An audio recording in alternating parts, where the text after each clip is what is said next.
Huwag kang sumasagot sa nanay ko. Kasabay ngang isang malakas na kalabog ay tumilapon ang katawan ko at humampas ng malakas sa malamig at matigas na marmol na sahig. Narinig ko ang nakakabahalang lagutok mula sa kaibuturan ng aking katawan, isang tunog ng nabaling buto. Sa sandaling iyon, ang hangin sa loop ng malawak at marangyang dining room ay tila nagyelo. Nakita ko ang mukha ng aking asawang si Ramil na nangingit-ngikit sa galit, at sa likuran niya ay ang biyenan kong si Divina na eleganteng humihigop ngang mamahaling alak habang nakangisi. Mayroong mali. Sadyang napakamali sa takpong ito na hindi dapat nangyayari sa isang normal na hapunan ng pamilya. Isa itong abnormal at malupit na espasyo. Ngunit ang ngatahong ito na matagumpay na nakatingin sa akin na parang basahan sa sahig ay hindi pa alam ang mangyayari. Sa loob lamang ng 15 minuto, ang marangyang mansyon na ito sa isang eksklusibong subdivision ay mapapalibutan ng 12 na at mararanasan nila ang pinakamatinding kawalan na pag-asa at kahihiyan sa kanilang buhay. Habang nakahandusay sa sahig, isang impit na daing ang kumawala sa aking bibig. Isang matinding kirot ang gumuhit mula sa aking kanang tagiliran at kumalat sa buo kong sistema nerbiyosa, isang sakit na hindi ko pa nararanasan noon. Halos hindi ako makahinga. Ang baga ko ay parang nasusunog na mainit at mabilis na nanlalamig at namamanhid. Umikot ang aking paningin. At ang nakakasilaw na liwanag mula sa dambuhalang crystal chandelier sa mataas na kisame ay lalong nagpalabo sa aking paningin. Konting tulak lang. Kung makahandusay ka diyan, akala mo kung ano na. Napakalandi at walang kwentang babae, feeling bida sa teleserye. Ang boses na narinig ko mula sa itaas ay hindi naalala, kundi ang matinis at nakakairitang boses ng biyenan kong si Divina. Habang ninungian niya ang imported na keso na 3 araw kong hinanap sa mga specialty stores. Tinapunan niya akong tingin na parang isang ipis na dapat tapakan. Ang tunog na narinig ko kanina, walang duda bali ang tadyang ko. Hindi ko kailangan ng medikal na kaalaman para maintindihan na may malubhang nangyari sa katawan ko. Ngunit sa abnormal na pamamahay na ito, kahit ang pag-aray sa sakit ay hindi pinahihintulutan. Ang orasan ay lampas 7:00 ng gabi. Ngayon ang araw na nakaugalian na naming mag-asawa na bisitahin ang ancestral house ng pamilya Mondragon para maghapunan. Gumising ako ng madaling araw para pumunta sa malalayong baksakan ng sariwang isda at gulay. Para sa biyenan kong lalaki na kakalabas lang sa ospital, dahil sa high blood at sa biyenan kong babae na metikuloso sa kalusugan. Nahanda ako ngang isang espesyal na Filipino full course meal. Binawasan ko ang asin at ginamit ang pinakamamahaling mga sangkap at natural na pampalasa para mapalitaw ang tunay na lasa ng pagkain. Ginaya ko ang luto sa masikat na fine dining restaurants. Bawat gulay ay maingat kong hinugis, nilagyan ng magagandang dekorasyon, at ilang oras kong binantayan ang apoy habang nagluluto. Sa kabila nito, isang subo lang ang ginawa ni Divina, kumunot ang nonia at padabog na ibinaksa ang mamahaling kubyerto sa mesa. Ano ba naman to? Walang kalasa-lasa. Parang pinakuluan lang na gulay sa mainit na tubig. Ang ganitong pagkain pang mahirap, kahit ang mga pedigree na aso namin ay hindi kakainin to. Gusto ko talagang makita ang mukha ng magulang mo. Ay, nga pala. Isa ka lang palang kaawa-awang ampon na galing sa orphanage. Talagang lumalabas sa lasa ng luto mo ang kawalan mo ngang pinag-aralan at mababang pinagmulan. Ito ang palaging malinyang tumutusok sa puso ko. Sa 5 taon naming pagsasama, kahit gaano ako magpakahirap para pagsilbihan sila, hindi ako kailanman tinanggap ni Divina. Gayunpaman, tiniis ko ang lahat para sa kapakanan ni Ramil at dahil sa pangarap kong magkaroon ng buong pamilya. Ngunit ngayong gabi, gusto ko lang sanang magpaliwanag ng isang bagay. Mama, nabanggit po kasi ng doktor noong nakaraan na kailangang bawasan ng husto ang asin sa diet ni Papa. Kaya naman po gumamit ako ng mas maraming natural na pampalasa para maging malasa pa rin kahit konti lang ang asin. Ang lahat pong ito ay para sa kalusugan ninyo at ni Papa. Sa sandaling matapos ko ang mahinahon at magalang na paliwanag, kasabay ng sigaw ni Ramil, ang kanyang braso na kasing tigas ng kahoy ay humampas ng buong lakas sa aking walang kalaban-laban na tagiliran. Si Ramil, na dating varsity player ng martial arts nung kolehiyo at hanggang ngayon ay babad sa gym, ay hindi napigil ngang lakas. Ang isang maliit na babaeng tulad ko na wala pang 50 kilo ay walang laban sa ganitong klase ng karahasan. Tumilapon ako kasama nga antik na upuan at bumaksak sa sahig. At patuloy akong dinuduro at sinisigawan ni Ramil. Nakalimutan mo na ba ang utang na loob mo? Isang hampas lupang katulad mo, pinakasalan ng isang tagapagmana ng marangal na pamilya Mondragon. Kapag sinabi ng nanay ko na hindi masarap yon, huwag kang magbibigay ng walang kwentang dahilan. Ang isang katulad mong walang magulang na mahirap ay walang karapatang magsalita ng direkta sa amin na mas mataas ang antas sa lipunan. 100, hindi 1,000 taon pa bago ka magkaroon ng karapatang yan. Ang masalitang lumalabas sa bibig ni Ramil ay parang lason na tumutuya sa aking pagkatao at yumuyura sa aking dignidad bilang tao. Habang hawak ko ang aking tagiliran at nakabaluktot sa malamig na sahig, tinanggal ko ang anumang emosyon sa aking mukha. Walang luhang pumatak, walang pahingi ng tulong, tahimik ko lang na tinitigan ang madisenyo sa marmol na sahig. Ano yang tingin na yan? Napaka-rebelde ng mamata mo. Hindi ka man lang ba marunong lumuhod at humingi ng tawad? Nakakapanindig balahibo ka, talagang babae ka. Mas lalong nainis si Ramil sa aking katahimikan at akmang sisipain ang aking mukha gamit ang kanyang mamahaling leather shoes. Ngunit hindi ko na sila tiningnan pa. Habang pahirap ng pahirap ang pahinga ko dahil sa sakit, sa loob ng puso ko, may isang bagay na 5 taon kong pinigil ang tuluyan ng nagelo at nabasag. Isang tahimik na bulong sa aking sarili na walang ibang makakarinig. Tiniis ko ang matinding sakit ng balikong tadyang na parang tumutusok sa aking baga, at dahan-dahan akong tumayo sa aking nanginginig na mga paa. Hoy, saan ka pupunta? Hindi pa ako tapos magsalita. Dumadagundong ang boses ni Ramil mula sa likuran, pero para na lang itong ingay sa aking pandinig. Nilisan ko ang dining room. Naglakat sa mahabang pasilyo. At tinungo ang mabigat na pintuan sa main entrance. Sige, lumayas ka. Kapag lumabas ka diyan, huwa na huwa ka nang babalik sa pamamahay na ito. Wala ka namang pinag-aralan, walang pera, at walang mapupuntahan, bukas makalawa, gagapang ka rin pabalik dito na umiyak. Ang matinis na boses ni Divina ay tumusok sa aking likuran. Hinawakan ko ang malamig na saradura ng pinto. Pagbukas ko, sumalubong sa akin ang mainit at maalinsangang hangin ng gabi sa Maynila. Habang hawak ang masakit kong tagiliran, humakbang ako palabas sa kadiliman ng hindi lumilingon. Hindi nila alam na sa sandaling iyon na umalis akong tahimik. Ang countdown sa ganap na pagbagsak ng arogante at mapagmataas na pamilya Mondragon ay nagsimula na.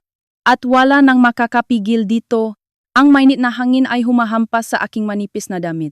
Ang sakit sa aking tagiliran ay lalong tumitindi sa bawat hakbang ko sa madilim na kalsadang subdivision. Bawat hinga ay parang may bubog na tumutusok sa aking baga. Gayunpaman, ang aking mapaa ay tila magaan na parang may pakpak.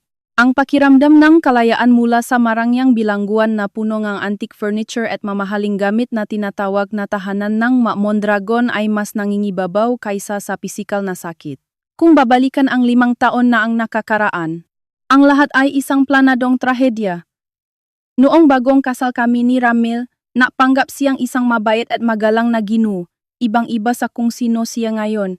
Siya ang panganay na anak ng kilalang pamilya Mondragon, isang top executive sa isang malaking kumpanya sa Makati, at tinitinggala sa lipunan.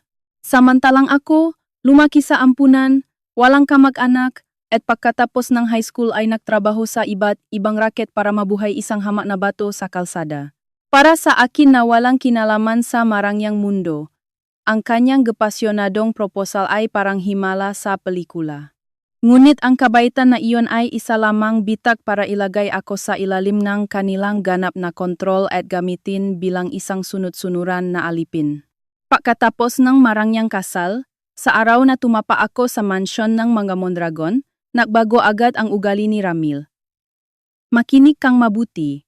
Kaming nga mararangal na Mondragon ang pumulot sa isang basurang katulad mo na galing sa estero. Sumunod ka sa lahat ng patakaran dito. Ikaw ang katulong na walang bayat sa bahay na ito, at ikaw ang punching bag ko kapag stress ako. Wala kang mauwian, wala kang magulang na malalapitan, walang tutulong sa iyo.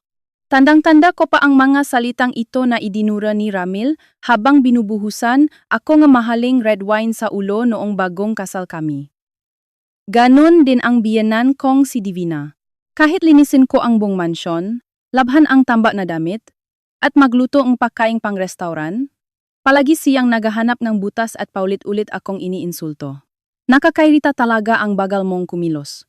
Ang pagiging hampas lupa at kawalan ng modo ay nakadikit na sa buto mo kaya hindi mo man lang alam hawakan ng tama ang mga kubyertos na nakakahalaga na 100,000 piso. Ikaw ay isang maruming parasitiko na dumudungis sa marangal na dugong pamilya namin. Dapat nga gumapang ka sa sahig at humalik sa paa ko bilang pasasalamat. Sa tuwing naririnig ko ang makasuklam-suklam na insulto, tumititig lang ako sa sahig at nananatiling tahimik, kahit saktan nila ako, kahit tratuhin akong parang basura. Hindi ako kailanman umiyak o sumigaw. Habang lalo akong nananahimik, lalo namang lumalaki ang kanilang baluktot na pakiramdam ng superioridad, at ang kanilang pang-abuso ay lalong lumalala. Sa labas, nagpapanggap silang mababait at kagalang-galang na pamilya. Sa harap nga kapitbahay sa Forbes Park. Pero sa likod ng kanilang nga maskara, nabubuhay ako sa impyerno, walang mapagsabihan, at unti-unting naubos ang aking pagkatao, ngunit malaki ang pagkakamali ni Ramil at Divina. Ang aking katahimikan ay hindi dahil sa takot o pagsuko. Ito ay isang malamig at kalkuladong pag-ipon ng lahat ng ebidensya para sa araw ng paniningil. Nakalabas ako sa village at naupo sa isang madilim na waiting shed sa labas ng gate. Habang hawak ang balikong tadyang, kinuha ko ang aking smartphone gamit ang nanginginig na kamay. Sa dilim, pinindot ko ang nag-iisang speed dial number na nakasave.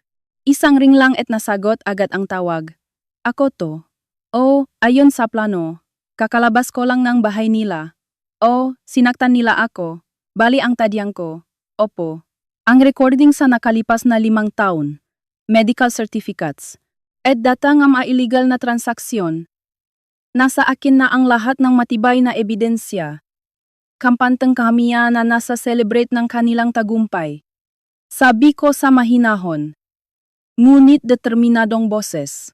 Mula sa kabilang linya, narinig ko ang malalim at makapangyarihang boses ng isang matandang lalaki. Mahusay ang ginawa mong pagtitiis. Talagang napakahusay. Ako na ang bahala mula dito. Ipararamdam natin sa kanila ang impyerno na mas masahol pa sa kamatayan. Papunta na ang sundo mo. Hindi mo na kailangang magtiis pa. Ang boses na iyon ay mula sa isang tao na may kapangyarihang yumanik sa buong bansa. Hindi alam nga Mondragon na ang inaakala nilang walang kalaban-laban na ulila ay may matinding sandata. Sa di kalayuan, narinig ko ang dagundong nga makina nga sasakyan na papalapit. Ilang sandali pa, isang convoy nga itim na luxury SUVs, mga Land Cruiser na bulletproof. Ang dumating at huminto sa harap ko. Mabilis na bumukas ang pintong driver ngunang sasakyan, lumabas ang isang lalaking nakabarong, at magalang na binuksan ang pinto sa likod. Nakaupo doon ang taong 5 taon kong hindi pinayagang makita, ngunit siya ang taong higit na nagmamahal sa akin ang aking lolo. Sa sandaling makita ko ang kanyang maamong mga mata, tumulo ang unang luhang kanina ko pa pinipigil. Sa kabilang banda, sa mansyon ng Mondragon. Habang wala akong kaalam-alam, sina Ramil at Divina ay nag-inuman pa rin ng mamahaling brandy at pinagtatawanan ako. Hindi alintana ang paparating na delubyo. Ang kanilang panahon ng kayabangan ay malapit nang magwakas sa tuno nga sirena ng pulis. Pumasok ako sa likod ng SUV at agad akong binalo ng mainit na kumot. Ang katabi kong matandang lalaki ay walang iba kundi si Don Aurelio Mondragon, ang chairman ng Mondragon Group of Companies, isa sa pinakamalaking konglomerasyon sa Pilipinas. Siya ang tunay kong lolo na nawalay sa akin nung bata pa ako. At nahanap lang ako 5 taon na ang nakakaraan. Nakita ngang matalas niyang mga mata ang pamamagas sa aking tagiliran at agad na nagdilim ang kanyang mukha sa galit. bilib ako sa katatagan mo. Ang iyong katahimikan at pagtitiis ang naging pinakamalakas na sandata para maging kampante sila at mahulo sa sarili nilang hukay. Pero hindi mo na kailangang manahimik pa. Kung masakit, sabihin mong masakit. Kung gusto mong umiyak, umiyak ka. Tumango lang ako habang nakikinig sa nanginginig na boses ng aking lolo. Ang sakit nga, aking tadyang ay nagpapahirap sa pagsasalita. Ngunit ang aking katahimikan ngayon ay hindi na dahil sa takot. Ito ay luhang kaluwagan na sa wakas ay ligtas na ako at kasama ang tunay kong pamilya. Nagbigay ng senyales si Lolo sa driver at mabilis na umalis ang convoy patungo sa St. Luke's Medical Center sa Global City kung saan naghihintay na ang pinakamagagaling na doktor. Kasabay nito, ang unang hakbang sa pagwasak sa pamilya Mondragon ay nasimulan na. Sa mansyon, nagbubunyi sina Ramil at Divina, habang umiinom ng vintage wine. Siguradong nilalamig na yon ngayon sa kung saang bangketa. Napakatigas talaga ngang mukha ngang babaeng yon. Ang isang katulad niyang galing sa hirap ay hindi talaga nababagay sa marangal nating pamilya sa simula pa lang. Sabi ni Divina habang padaboh na inaalis ang mga platong naglalaman ng pagkaing pinahirapan ko. Wala silang konsensya. Tama ka ma. Nakakasuka na talaga ang nakakatakot niyang pananahimik. Kahit anong sermon ko, nakayuko lang siya at hindi umimik. Ang ganong klaseng babae ay walang karapatang maging asawa ko. Bukas, sigurado akong babalik yon na umiyak at luluhod sa harap ng gate. Kapag nangyari yon, hahayaan ko siyang nasa labas ng 3 araw para pagtawanan ng mga kapitbahay. Nakalimutan na ni Ramil na binali niya ang buto ko dahil sa kalasingan at kayabangan. Siya nga pala Ramil. Sa susunod na buwan ay promotion mo na bilang executive VP. Proud na proud ako sa'yo. Kapag napaalis na natin ang parasitikong yon, kailangan na nating humanap ng babaeng galing sa buena pamilya na nababagay sa iyo para masiguro ang kinabukasan ng mga Mondragon. Tumango si Ramil, punong-puno ng bilib sa sarili. Naniniwala silang hawa nila ang mundo at magpapatuloy ang kanilang marangyang buhay. Para sa kanila, isa lang akong stepping stone na pwedeng itapon. Ngunit sa gitna ng kanilang tawanan, narinig nila ang tunog na bumasag sa katahimikan ng gabi ang wangwang ng mga pulis. Palakas ito ng palakas at papalapit sa kanilang mansyon.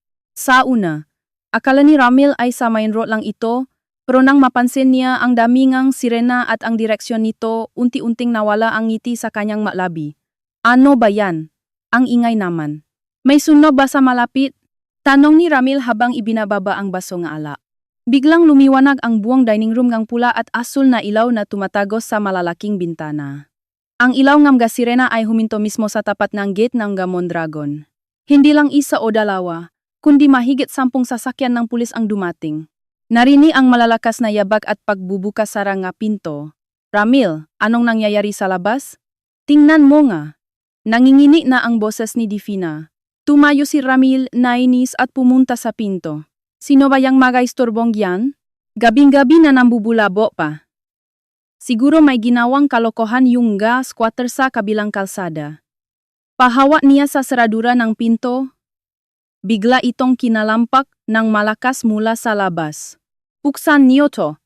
Pulis to. Nagulat si Ramil pero agad niyang binawi ang kanyang kayabangan. Binuksan niya ang pinto ng padabog. Ano ba? Sino ba kayo para mambulabog ganito? Alam niyo ba kung sino ako? Pero natigil siya sa paksiga nang makita niya ang eksena sa labas. Mula sa gate hanggang sa kalsada, punong-punong nga mobile patrol cars ng PNP ang paligid. Ang mailaw ay umiikot sa dilim. Sa harap ng pinto, mahigit 10 armadong pulis ang nakatayo at nakapalibot kay Ramil. Ikaw ba si Ramil Mondragon? Tanong ng isang opisyal na may mataas na ranggo sa malamig na boses. Nakangangalang si Ramil, hindi makapaniwala. Sa likuran niya, napaupo si Divina sa sahig sa takot. Ito na ang sandali ng kanilang pagkatakot. Anong ibig sabihin nito? Napakabastos niyo. Hindi niyo ba ako kilala? Sigaw ni Ramil. pilit na pinapairal ang kanyang kayabangan kahit takot na. Naniniwala siyang kaya niyang baluktutin ang batas dahil sa kanyang yaman at koneksyon. Hindi natinag ang opisyal enge pulisya. Ramil Mondragon. Inaaresto ka namin sa kasong paglabag sa Republic Act 9262 o Violence Against Women and Children Act dahil sa pambubugbog at pananakit sa iyong asawa. Sumama ka sa amin sa istasyon. Pagkarinig nito, tumawa ng malakas si Ramil. Tumayo si Divina sa likuran niya at bumalik din ang kanyang mapangmatang ugali. Ano? Yun lang? Wala na ba kayong magawa? Naniwala kayo sa sumbong ng babaeng yon? Napakasinungaling ng parasitikong yon. Hindi lang siya marunong magluto kaya pinagsabihan ko. Tapos nadulas siya at nasaktan ang sarili niya. Ngayon nagpapakabiktim sa pulis? Napakalandi talaga. Panduduro ni Ramil sa mga pulis. Sino ba ang paniniwalaan niyo? Isang walang pinaaralan na galing sa hirap o ako na isang respetadong executive ng malaking kumpanya? Kung dadalhin niyo ako dahil sa sumbongang basurang yon, sisiguraduhin kong matatanggal kayo sa serbisyo bukas. Gatong naman ni Divina tama. Paralang namin ang habol ang babaeng yon. Hulihin niyo siya sa kasong perjury at panggugulo. Patuloy sila sa pag-insulto sa akin. Hindi alam na gumuguho na ang mundo nila. Samantala, ang convoy namin ay dumating na sa private entrance ng street. Lux, sinalubong ako nga doktor at nurse sa pangunguna mismo nga medical director ng ospital. Isa itong pambihirang tanawin na ang pinuno ng ospital ang mismong sumalubong sa pasyente patunaying kapangyarihan ni Don Aurelio Mondragon. Don Aurelio, handa na po ang lahat. Ang aming best medical team ang titingin sa apo ninyo. Yumukod ang direktor habang isinasakay ako sa stretcher. Habang dinadala ako sa examination room. Tinatanong ako ngang mga doktor tungkol sa sakit. Nakapikit lang ako at hindi dumaing. Kumpara sa 5 taon ng pang-abuso sa mansyon ng mga Mondragon, ang sakit na ito ay kaya kong tiisin. Sa mansyon, lalong naiinis si Ramil. Hoy, hanggang kailan kayo tatayo diyan? Tatawagan ko ang CEO namin para kausapin ang hepe niyo. Ipapamuha ko sa inyo kung gaano ako kaimportante. Kinuha ni Ramil ang kanyang telepono at tinawagan ang presidente ng kanyang kumpanya.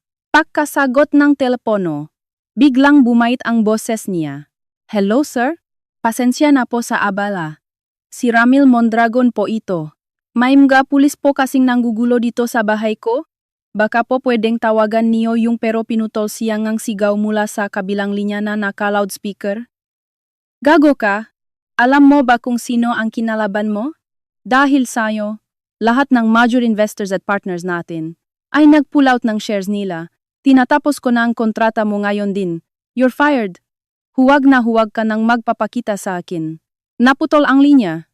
Nanlaki ang mata ni Ramil at nabitawan ang kanyang telepono. Fired? Pull out ng shares? Namutla si Ramil at naksimulang manginig ang kanyang tuhod. Lumapit ang opisyal ng pulis at naglabas ng isa pang folder. Ang kumpanyang tinawagan mo ay inimbestigahan na rin ngayon. Ramil Mondragon bukod sa VAWC.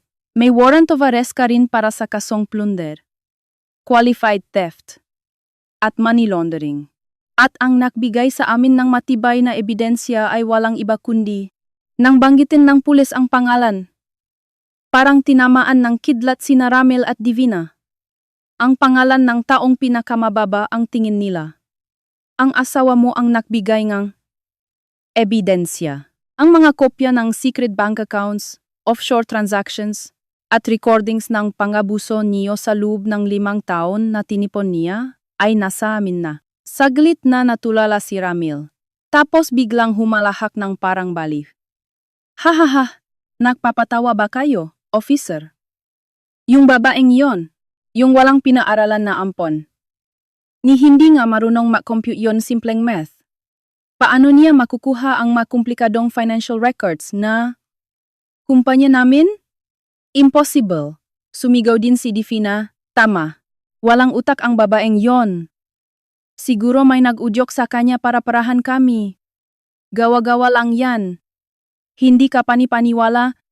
na pati pulis naniwala sa isang hampas lupa.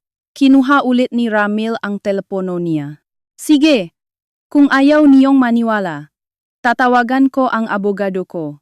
Pagdating niya dito, tapos ang palabas niyo. Sisiguraduhin kong mabubulok sa kulungan ang babaeng yon. Tinawagan ni Ramil si Ati Salazar, isang sikat na abogado na kilala sa pagtatanggol sa mga mayayamang kriminal gamit ang maruruming taktika sa St. Luke's. Nasa private suite na ako, nakahiga sa kama matapos turukan ng pain reliever. Dahan-dahang bumukas ang pinto. Lumabas sandali si Lolo para asikasuhin ang mga papeles. Isang lalaking nakasuot ng mamahaling barong ang pumasok. Ang GC sa kanyang muka ay hindi pang doktor, kundi pang demonyo. Siya si Ati Salazar, ang abogado ni Ramil na nakapuslit sa seguridad. Tinanggal niya ang suot niyang lab gown at tumayo sa tabing kama ko, nakatingin sa akin ng may panghahamak. Grabe, nagulat ako. Ang akala naming tanga, at tahimik na asawa ni Ramil. Marunong palang lumaban. Pero hanggang dito na lang yan. Naglabas siya ng mga dokumento at ballpen at inihagis sa mesa. Pirmahan mo to. Iurong mo lahat ng kaso laban kay Ramil at aaminin mong gawa-gawa mo lang ang ebidensya. Kapag ginawa mo yan, hindi ka nasasaktan ni Ramil. Palalayasin ka lang. Pero mas mabuti na yun kaysa mabulok ka sa kulungan dahil sa perjury. Kahit masakit ang tagiliran ko, tinitigan ko lang si Salazar at hindi nagsalita. Ang aking malamig na titik ay nakpainit ng ulo niya. Ano yung tingin na yan? Hindi mo ba naiintindihan ang sitwasyon mo? Isa ka lang ampon. Sa tingin mo makakalaban ka sa mga tulad ni Ramil na mayayaman at makapangyarihan. Inilapit niya ang mukha niya sa akin at bumulong ng pananakot. Yung orphanage na kinalakihan mo sa Quezon City. Yung lupa nun, nabili ng dami company ni Ramil nung nakaraan. Kapag hindi mo pinirmahan to ngayon din, bukas ng umaga, padadalhan ko yun ng bulldozer at ipapademolish ko ang buong ampunan. Mawawalan ng tirahan ang lahat ng mga bata doon dahil sa katigasan ng ulo mo. Ito ang pinakamatinding banta. Ang nag-iisang lugar na itinuturing kong tahanan at ang mawalang kamuwang-muwang na bata ang ginamit niyang panakot. Pakiramdam ko ay nasukol ako sa pader. Totoo nga bang wala akong laban sa kapangyarihan nila? Masasayang lang ba ang 5 taon kong pagtitiis? Ano? Pipirma ka ba o hindi? Basura ka lang. Dapat alam mo ang lugar mo. Nang hindi pa rin ako gumagalaw. Nawalan ng pasensya si Salazar. Itinaas niya ang kanyang kamao para suntukin ang bali kong tagiliran. Ayaw mong sumunod ha? Pues, tutuluyan ko na yang bali mo. Sa sandaling iyon, bumukas ng malakas ang pinto ng kwarto at bitawan mo siya kung ayaw mong mamatay. Isang boses na puno nga autoridad at galit ang umalingaw na. Namutla si Salazar at nabitawan ang ballpen. Pumasok si Don Aurelio Mondragon kasama ang kanyang mga bodyguards at pulis. Sa likuran nila, nanginginig sa takot ang managing partner ng law firm kung saan nagtatrabaho si Salazar. Di Don Aurelio? Bakit po kayo nandito sa kwarto ng babaeng to? Sir, niloloko lang po kayo ng babaeng to? Sinisiraan niya ang kliyente kong si Ramil Mondragon. Isa siyang sinungaling na gold digger. Sigaw ni Salazar. Hindi alam ang nangyayari. Isa lang siyang walang pinang-aralan na ampon.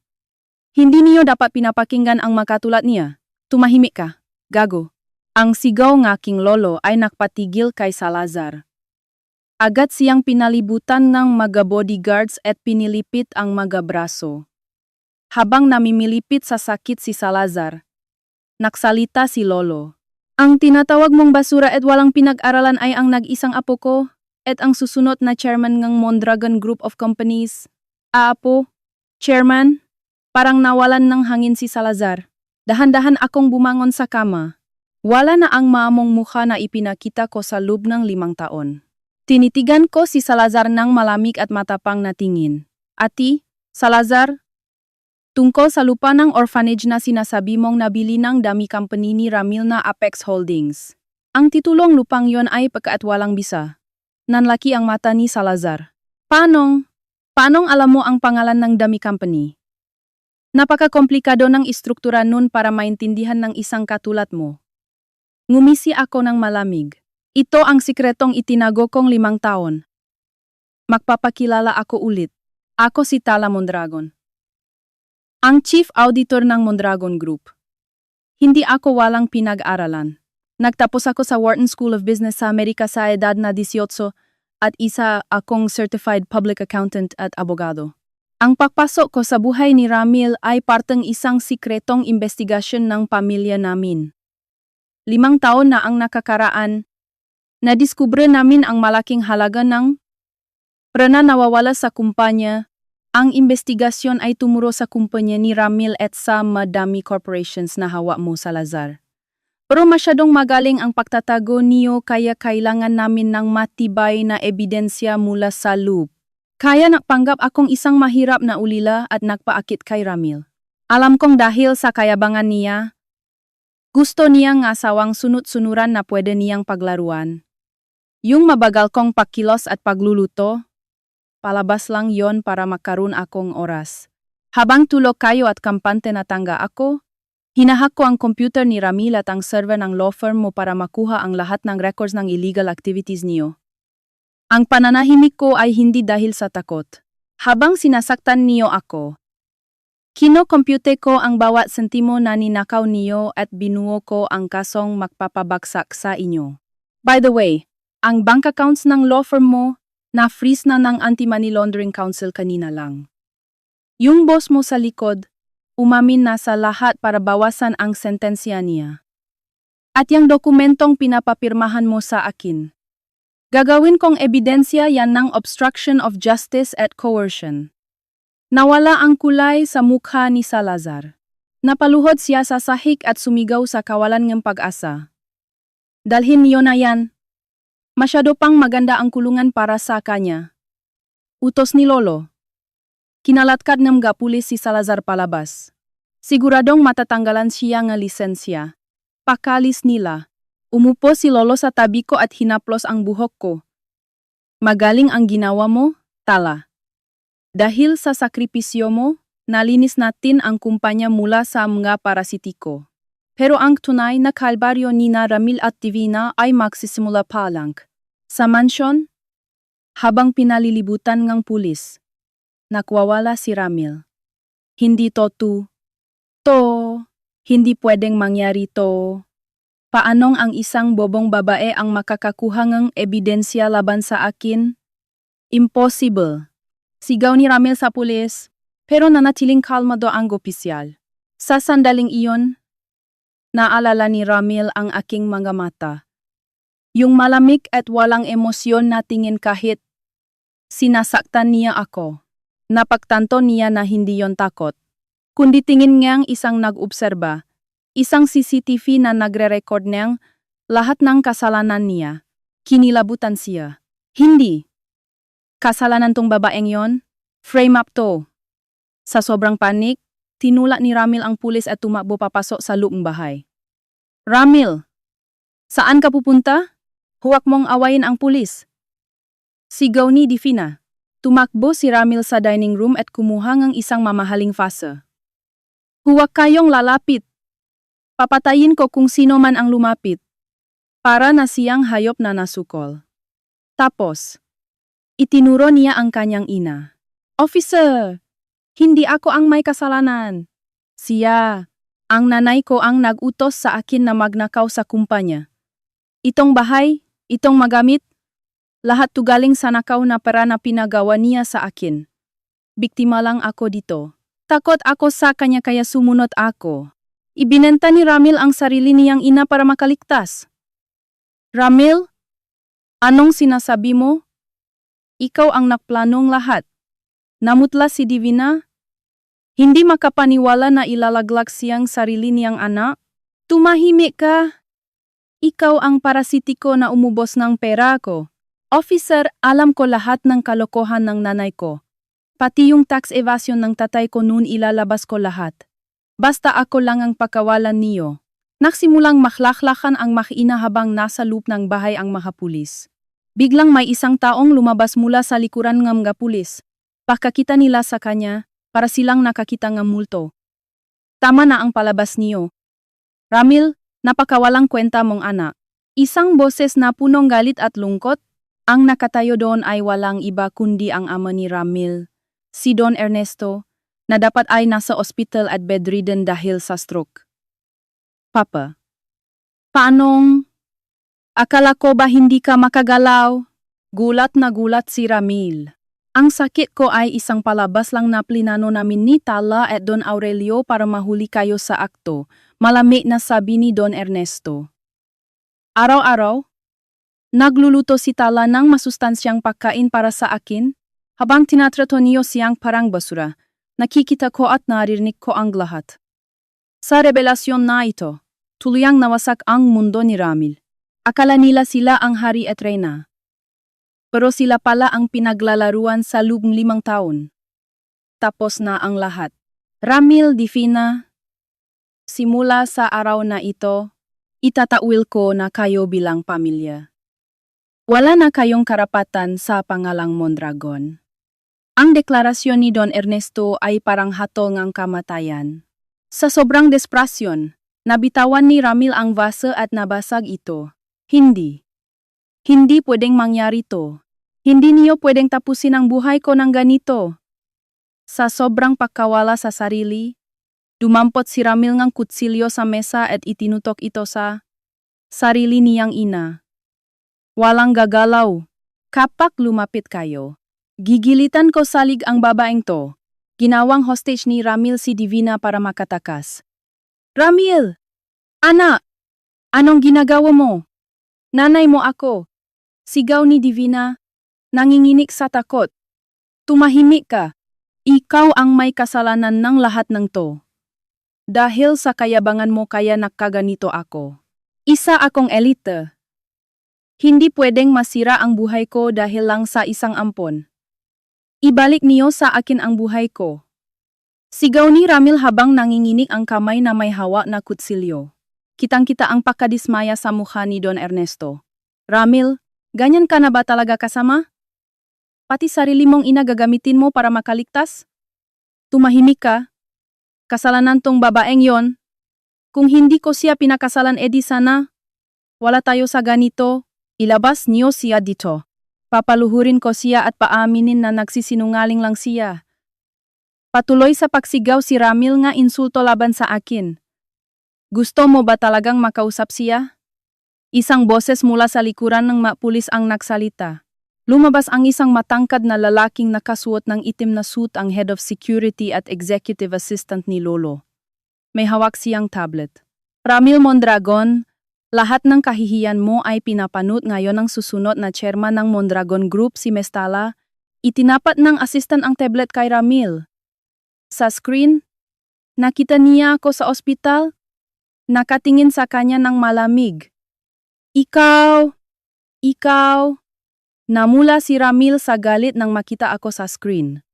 Niloko mo ako? Magsalita ka. Isang basurang katulad mo tinalo ako? Papatayin kita. Minura ako ni Ramil sa harap ng kamera. Pero gaya ng dati, hindi ako nagsalita. Hindi kumurap. Malamig lang akong nakatingin sa kanya. Ang katahimikan ko ay lalong nakpabaliw sa kanya. Napaktanto niya na ang katahimikan ko ay hindi takot, kundi senyales ng kapangyarihan. Ano yang tingin na yan? Huwag mo akong minaliit. Magsalita ka. Hindi nakapagpigil si Ramil. Humagbang siya papalapit sa tablet. At bahagyang, lumayo ang kutsilyo sa lik ni Divina. Sa sandaling iyon, mabilis na kumilos ang security assistant at pinalo ang pusuhan ni Ramil. Nabitawan niya ang kutsilyo at agad siyang dinakma ng pulis. Pinadapa siya sa sahig at pinosasan. Bitawan niyo ako. Hindi niyo ba alam kung sino ako? Sigaw ni Ramil habang nakadapa. Tapos, bigla siyang tumawa ng parang demonyo. Ha ha ha! Akala niyo tapos na? May bilyon-bilyon akong nakatago sa secret bank account sa Cayman Islands. Ang password at account numbers noon, nasa utak ko lang. Kapag nakulong ako, hindi niyo na makukuha ang perang yon. Kung gusto niyong pera, pakawalan niyo ako. Ito ang huling baraha ni Ramil, ang nakaw na yaman. Pero ang pag-asa niyang ito ay wawasakin ng taong muntik na niyang patayin.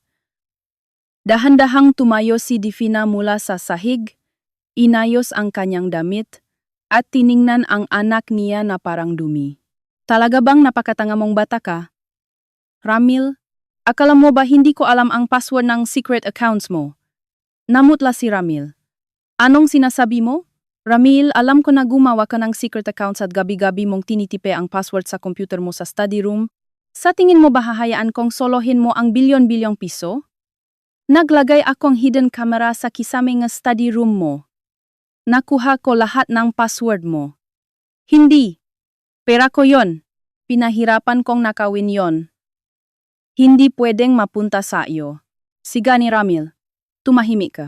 Kanina lang gusto mo akong patayin. Ikaw ay isang instrumento lang para payamanin ang pamilya natin. Isang inutil na lalaki na nagpahuli sa isang ampon. Hindi ka nababagay maging Mondragon. Nagawe ang mag-ina sa harap ng mga pulis. Nagsisisiyan kung sino ang may kasalanan. Ang pamilyang dating nagmamalaking kanilang marangal na dugo ay nagmistulang mga hayop na nag-agawan sa karne. Kasalanan niyo tong lahat. Lalo ka na tala. Binaling ulit ni Ramil ang tingin sa tablet. Dahil sa iyo nasira ang perpekto kong pamilya. Inggit ka lang kasi mahirap ka. Magsalita ka, humingi kang tawad. Pero nanatili akong tahimik at malamig na nakatingin. Ang hindi ko pagpansin sa kanya bilang isang tao ang pinakamasakit na ganti. Binalewala ni Divina ang anak niya at humarap sa assistant ni Lolo at sa mga pulis, nagmamakawa. Officer sir, ibibigay ko po ang password ng accounts ni Ramil. Basta po huwag niyo akong idamay sa kaso. Biktima lang po ako dito. Tinako ako ng anak ko. Ibinenta ni Divina ang anak niya para makaligtas. Tiningnan siya ng assistant ng may pandidiri. Hindi na namin kailangan ang password mo, Mrs. Mondragon. Kaya lang namin pinasabi sa iyo yan ay para umamin ka sa harap ng lahat na kasabwat ka sa pagnanakaw at planong solohin ang pera. Nanlaki ang mata ni Divina. Nahulog siya sa sarili niyang bitag. At isa pa. Divina, sabi ni Don Ernesto mula sa wheelchair. Hindi lang yan ang kasalanan mo. 3 taon ka nang nabebentang confidential information ng kumpanya sa mga kalaban natin kapalit ng malaking pera. Nakumpirma na ni Tala ang lahat ng transaksyon mo. Namutla si Divina at halos himatayin. Pero hindi patapos ang kalbaryo nila. Hindi totoo yan. Sinungaling ang babaeng yon. Asawa mo ako, Ernesto. Paano mo nagagawang maniwala sa isang ampon kaysa sa akin? Sigaw ni Divina. Bumuntong hininga si Don Ernesto. Nung ipakita sa akin ni Tala ang ebidensya 6 na buwan na ang nakakaraan, 3 araw akong hindi nakatulog. Hindi ko matanggap na ang asawa ko at anak ko ay ganito kasama. Ang pagkakasakit ko ay paraan para tuluyan ng matanggal ang kanser sa pamilyang ito. Napaupo si Divina sa sahig, wasak na. Hindi ang perpekto kong buhay. Ang status ko, habang nagdadalamhati si Divina, tumawa naman si Ramil ng malakas habang nakaposasan. Ha, buti nga sa iyo. Magnanakaw ka rin pala. Pareho tayong makukulong ngayon. Ha. Nagaway na naman ang magina. Ang marangyang pamilya ay tuluyan ng nawasak sa harap ng publiko. Ramil, sabi ni Don Ernesto sa malalim na boses. Palagi mong ipinagmamalaki ang pagiging Mondragon mo. Ang marangal na dugo natin. Alam mo ba kung anong nararamdaman ko tuwing naririnig ko yan? Tumahimik ang lahat sa tono ng pananalita ni Don Ernesto. Tumingin siya kay Divina. Divina, akala mo ba hindi ko malalaman ang sikreto mo 35 anyos na ang nakakaraan? Namutla si Divina at nagsimulang manginig ng sobra. Anong ibig mong sabihin? Hindi maindihan ni Ramil ang nangyayari. Ang marangal na dugo na palagi niyang ipinagmamalaki ang susunod na wawasakin. Ramil, ang dugong nananalaytay sa ugat mo ay hindi dugo nga mandragon. Sabi ni Don Ernesto, para itong bombang sumabog sa kwarto. Ha? Napatanga si Ramil. Napahagulgol si Divina. Tinatakpan ang mukha. Kumpirmasyon na totoo ang sinasabi ni Don Ernesto. Papa, Mama, anong ibig sabihin nito? Hindi ako mondragon. Sino ako? Tanong ni Ramil nalilito. Ang tunay mong ama, paliwanag ni Don Ernesto, ay isang sugarol at manginginom na laging tambay sa sabungan na karelasyon ng nanay mo nun. Nang malaman niyang buntis ang nanay mo, ninakawan niya ito at tumakas. Itinago ni Divina ang katotohanan, pinakasalan ako at pinalaki kita bilang anak ko. Hindi totoo yan. Sigaw ni Ramil. Isa akong elite. Graduate akong magandang university. Executive ako. Hindi pwedeng anak akong isang tambay. Hindi pwedeng katulad lang akong ampon na yon. Naglabas ng papel si Don Ernesto at inihagis kay Ramil. DNA test yan. 0% ang probability na mag-ama tayo. Ang ipinagmamalaki mong dugong mondragon ay isang malaking kasinungalingan. Tinitigan ni Ramil ang resulta. Ang buong pagkatao niya, ang kanyang kayabangan na nakabase sa kanyang pinakmulan, ay gumuho. Umungol si Ramil sa sakit ng katotohanan. Siya ang taong pinakamababa ang tingin. Niya isang taong walang marangal na pinakmulan. Tala, alam mo to diba? Pinatawanan mo ako habang nagmamayabang ako. Sigaw ni Ramil sa tablet. Pero nanatili akong tahimik at malamig na nakatingin. Ang tingin ko ay nagsasabing wala siyang kwenta. Nanginginig si Ramil sa takot at kahihiyan. Simula ngayon, Ramil at Divina, pinalalayas ko na kayo. Kakasuhan kayo ang kumpanya para mabawi ang bilyon-bilyong ninakaw niyo. Magtatrabaho kayo sa kulungan habang buhay para mabayaran ang utang niyo. Sa puntong ito, hinimatay na si Divina. Si Ramil naman ay tulala at nanginginig habang hinihilang ang pulis. Nang isasakay na siya sa patrol car, nagsalita ako sa unang pagkakataon sa tablet. Sandali lang po. Ramil, may huling katotohanan pa akong sasabihin sa iyo. Napatigil ang mapulis. Tumingin si Ramil sa screen. Ano pa? Wala na akong pakialam. Sigaw ni Ramil. Pilit pa ring nagmamayabang. Kahit hindi ako mondragon, matalino ako. Graduate ako sa top university. May sarili akong galing. Hindi katulad mong ampon. Ngumisi ako. Matalino? Ramil, ang grades mo nung college ay puro pasang-awa. Nakapagtapos ka lang dahil binayaran ng nanay mo ang maopisyal ng universidad gamit ang nakaw na yaman. Ang trabaho mo bilang executive? Pinili rin. Yung nanay mo, ang nga big deals na ipinamamalaki mo. Gawa yon matauhan mo na inako mo lang. Ang buong buhay mo ay isang kasinungalingan na binuo nanay mo. Ikaw ang tunay na walang kwenta at parasitiko. Natahimik si Ramil. Wala na siyang may pagmalaki. Pero hindi pa iyon ang pinakamatinding pasabog. At isa pa Ramil, ang tunay mong ama na sugarol, namatay siya noong nakaraang buwan. At may iniwan siyang sorpresa. Nanlaki ang mata ni Ramil. Para hindi habulin nga sindikato si Divina sa utang ng tatay mo, pagkaniyang pinirmahan ang pangalan mo bilang nag-isang guarantor sa lahat ng utang ng tatay mo 35 years ago. Ngayong tinawil ka ng nga mondragon, ang lahat ng utang ng tatay mo na lumobo na dahil sa interes ay sayo na. Makano? Tanong ni Ramil na nanginginig. Tala, parang awa mo na. Tulungan mo ako. Babayaran ko yan. Patawarin mo ako sa ginawa ko sa iyo. Mahal kita. Hindi ko kayang mabuhay nang wala ka. Nagmamakaawa ang dating mayabang na Ramil habang nakadapa sa semento. Pero tinitigan ko lang siya ng malamig. Wala akong naramdamang awa. Ang katahimikan ko ang huling parusa sa kanya. Sa sobrang takot at desperasyon, Bumula ang bibig ni Ramil at nawalan ng malay. Pinatay ko ang tablet. Tapos na ang mga Mondragon. Kinalatkat ng mga pulis sina Ramil at Divina na parang mga basurang itatapon sa kulungan habang pinapanot ng mga sismosong kapitbahay. Sa ospital, nakahinga ako ng maluwag. Tapos na ang 5 taong paghihirap, magaling, tala.